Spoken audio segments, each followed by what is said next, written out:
Mari kita mengisi hari dan malam kita dengan memperbanyak istighfar, dengan bertaubat kepada Allah Subhanahu wa Ta'ala, sehingga Allah Subhanahu wa Ta'ala berjanji, "Faqultu astaghfiru rabbakum innahu kana ghaffara." Beristighfarlah kepada Tuhanmu, pasti Dia akan mengampuni. Gak mungkin Allah tidak mengampuni dosa hamba-hambanya, walaupun dosa kita memenuhi langit dan bumi. Gak mungkin orang yang datang kepada Allah pulang dalam keadaan kecewa. Maka wasari'u ila maghfiratin min rabbikum. Bersegeralah saudara-saudaraku, teman-temanku. Ayo kita segera datang kepada Allah. Segera bersimpuh di hadapan Allah. Segera meminta ampun kepada Allah. Dan hanya itu kunci kebahagiaan kita. Itu kunci datangnya rahmat Allah dalam kehidupan kita. Dan itu juga rahasia keajaiban dalam setiap kesulitan kita. Allah berfirman kepada orang-orang yang banyak dosa seperti kita, yang pernah berzina, yang pernah minum khamar, yang mungkin pernah membunuh, yang pernah makan riba, yang pernah melakukan dosa diam-diam, yang banyak dosa, yang kotor, hina, dina. Allah bilang, ya ibadi, hambaku, gitu. Lembutnya panggilan Allah kepada kita. Allah gak mengenal, wahai manusia, wahai pendosa, wahai orang yang hina. Enggak, Allah bilang, qul ya ibadiyalladzina asrafu ala anfusihim. Bilang kepada hamba-hambaku yang banyak dosa. Tapi Allah gak bilang yang banyak dosa, yang melampaui batas terhadap dirinya. Lembut sekali bahasa Allah. Udah banyak dosa, Allah masih memanggil kita hamba. Bahkan ketika kita melakukan dosa, diam-diam di malam hari, tidak ada yang melihat kecuali Allah, kemudian cuma satu malaikat yang mencatat. Jangan catat dulu, mungkin besok dia akan bertaubat. Allah kalau kita buat dosa diam-diam, Allah tutupi aib kita, nggak mau ngasih tahu. Allah itu suka banget sama orang yang bertaubat lalu belajar, memperbaiki diri. Taubat dan taklim Allah nge-like banget tuh.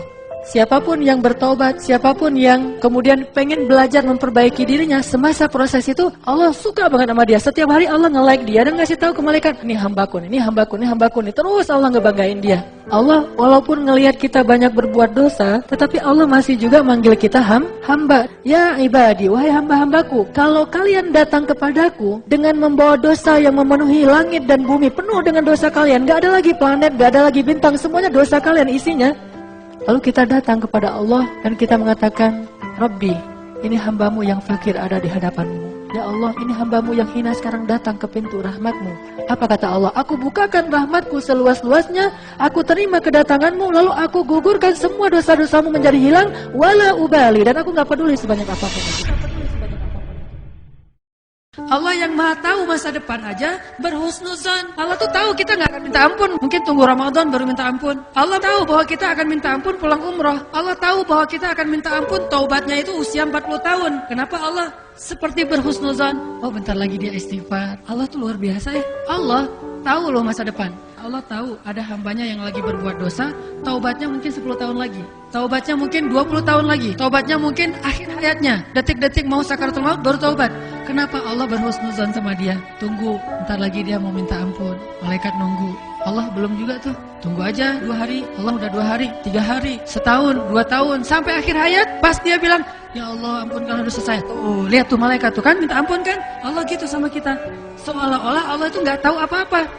Saking baiknya Allah kepada hamba. Makanya Allah katakan wa ya'fu an katsir. Sebetulnya Allah maafin banyak. Kita dosanya banyak, dibalasnya dikit. Pengen nggak begitu berdoa langsung Allah menunjukkan keajaiban? Kita pengen aja nggak berani ya, karena kita nggak percaya bisa. Kita mau mengatakan pengen, itu aja kita nggak berani karena menganggap itu nggak realistis. Masa sih bisa? Bisa kalau kita yakin kepada Allah. Kalau kita nggak yakin, kalau kita bilang nggak bisa, kalau kita ragu bahwa Allah bisa menunjukkan ajaib kepada kita dalam hitungan detik, terus kemana kalimat kun fayakun? Masalahnya kita nggak yakin untuk bilang pengen, begitu doa langsung Allah kabulkan. Itu aja kita ragu. Kenapa? Kita nggak percaya itu bisa terjadi dalam hitungan simsalabin abrakadabra. Kita nggak percaya itu bisa terjadi dalam satu kalimat kun. Makanya tidak ada kun dalam hidup kita. Gimana caranya? Belajar yakin kepada Allah seutuh-utuhnya. Makanya udah transaksinya tuh sama Allah aja. Kalau kita transaksi dengan Allah, nanti Allah akan mendatangkan manusia untuk menyayangi kita. Makanya kalau kita pas berkasih sayang, kenapa? Karena Allah. Pas kita memaafkan, kenapa? Karena Allah. Pas kita berlapang dada, kenapa? Karena Allah. Sehingga ketika Allah sering disebut karena Allah, Allah akan mengatakan, lihat hambaku, dia melakukan ini karena aku. Besok kita bilang lagi, lihat lagi hambaku, kata Allah, dia melakukan karena aku. Wahai malaikat, saksikanlah, sesungguhnya aku sayang kepada hambaku itu. Maka Allah mengatakan kepada Jibril, sayangi dia wahai Jibril. Malaikat itu la ya'sunallaha ma amarahum wa yaf'aluna ma yu'marun. Itu sifat malaikat. Gak mau bermaksiat kepada Allah dan pasti mengerjakan perintah Allah. Ya Jibril, cintai dia. Maka Jibril saat itu juga mencintai hamba ini. Terus Jibril mengumumkan kepada seluruh malaikat. Saat itu juga seluruh malaikat mencintai hamba ini. Seluruh malaikat mencintai. Apapun bentuk kesenangan dan kebahagiaan yang diekspresikan oleh siapapun di muka bumi, sesungguhnya Allah lebih bahagia dan lebih senang lagi terhadap hambanya yang beristighfar. Coba, kurang baik apa Allah sama kita? Jadi kalau teman-teman ngebayangin ada seseorang yang lagi happy banget, lagi excited banget terhadap sesuatu, Allah lebih excited lagi terhadap hambanya yang beristighfar. Jadi kalau pengen buat Allah tersenyum, istighfar. Astagfirullahaladzim. Allah senyumnya. Allah tuh gak pendendam kayak kita. Allah itu membalas sesuai dengan amal. Kalau kita nggak istighfar baru dibalas. Tapi begitu kita istighfar, Allah lupain semua dosa kita. Seolah-olah kita nggak pernah ngecewain Allah sama sekali. Kita datang pada Allah, Rabbi, astaghfiruka wa atubu ilaik. Hambaku langsung dipeluk sama Allah. Dipeluk sama Allah seolah-olah. Kita nggak bisa lari dari Allah karena masalah itu Allah yang ngasih, disebabkan oleh kesalahan kita. Dan solusinya juga hanya ada di sisi Allah. Jadi mau lari kemana itu nggak akan nyelesain masalah. Satu-satunya tempat kita berlari dan bisa nyelesain masalah cuma lari ke Allah. Fafirru ilallah. Larilah kalian kepada Allah. Kalau kalian mau minta tolong, larinya ke siapa? Ke Allah. Mintalah tolong kepada Allah dengan sabar dan sholat. Cuma itu tempat kita lari. Kalau kita pengen lari dari kenyataan, larilah kepada pemilik solusi, yaitu Allah. Salah satu caranya selain sholat, hasbiyallah wa ni'mal wakil. Katakan itu dulu, kemudian berwudu, sholat. Nah itu benar-benar ngefek tuh, ngefek banget. Matematika untuk mengukur siapa lebih beruntung. Sehingga kita tidak perlu bertanya, kenapa? Why? Saya udah hijrah kok makin susah hidup saya? Dunia itu, akhirat enggak. Kalau kita mengukur amal kita hanya dengan dunia, kita bakal sering kecewa karena Allah tidak menilai dunia ini bahkan lebih ringan daripada 11 sayap nyamuk. Seandainya kata Nabi dunia ini di mata Allah ada harganya, pasti Allah gak mau ngasih dunia kepada orang yang tidak beriman. Gak mau. Berhubung dunia ini tidak ada nilainya, Allah kasihlah kepada orang yang tidak beriman.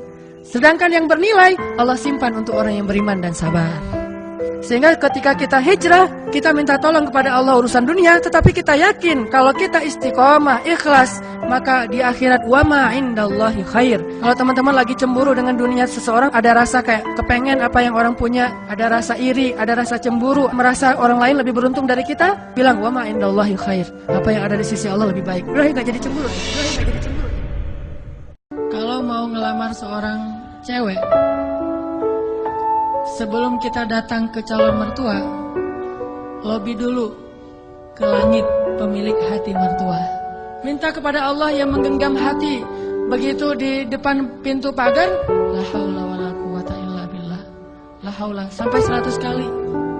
Kenapa 100 kali? Sampai yakin banget ya Allah lah yang menentukan hati seseorang hamba. Bisa dibolak-balik. Bisa jadi awalnya si calon mertua ini udah punya calon sendiri buat anak yang perempuannya. Akhirnya orang tua calon mertua tadi yang udah punya rasa srek kepada yang lain tiba-tiba berubah pas ngelihat kita. Wah, ini nih calon menantu saya nih. Jadi Allah sendiri yang berjanji akan menunjukkan keajaiban, mengabulkan permintaan-permintaan yang baik dari hambanya, sehingga tidak perlu kita ragu Allah gak mungkin ngecewain kita. Ternyata dosa itu ngaruh dalam kehidupan kita. Setiap kali kita ngalamin hari yang buruk, kejadian yang buruk, musibah yang tidak baik, maka itu pasti wujud dari dosa-dosa yang kita lakukan. Soalnya tidak muncul masalah kecuali karena dosa. Kenapa? Karena Allah ingin mengampuni dosa hamba-hambanya dengan cara memberi musibah. Makanya Allah berfirman, wa ya'fu an katsir. Sebagian besar dosa kita itu nggak dibalas sama Allah. Allah biarin aja dulu supaya kita punya kesempatan bertobat. Seandainya dosa kita itu dibalas terus-menerus, tapi Allah membalasnya itu perlahan-lahan dikit supaya ngasih tahu kita doang biar kita ngeh gitu, insaf. Setelah sekian ratus kali kita salah ngelihat, nggak jaga mata, cuma sekali doang kelilipan. Padahal kalau Allah mau balas yang serius, nggak kayak gitu tuh. Begitu kita salah ngelihat, buta udah langsung. Tapi wa ya'fu an katsir. Allah maafin, udah biarin aja dulu. Lihat salah, biarin. Mungkin dia tadi silap, mungkin dia bentar lagi taubat, mungkin dia bentar lagi minta ampun.